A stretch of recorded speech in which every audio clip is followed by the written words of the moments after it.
કઠપૂતળી. આમ તો આ એક ખેલ છે, પણ આ ખેલ દ્વારા જીવનનું સત્ય પણ સમજાય છે. આ દુનિયામાં દરેક માણસને ઈશ્વરે ઇન્દ્રિયો આપી હોય છે, જેના દ્વારા એ પોતે જ પોતાના જીવનનો, પોતાનું અસ્તિત્વ અને વ્યક્તિત્વનું દોરી સંચાર કરી શકે એમ છે.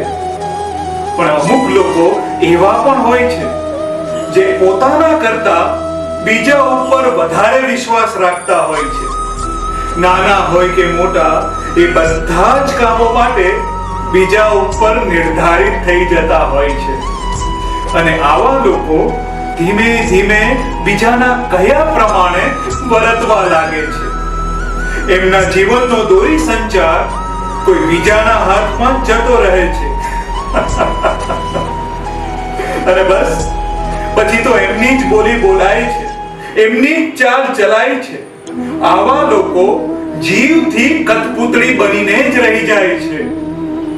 એવી જ રીતે આ સંસારમાં એવા લોકો પણ હોય છે જે બીજાને પોતાની આંગળીઓના ટેડવે નચાવવા માટે ઉત્સુક હોય છે, અને એ કલામાં પાવરગા પણ હોય છે.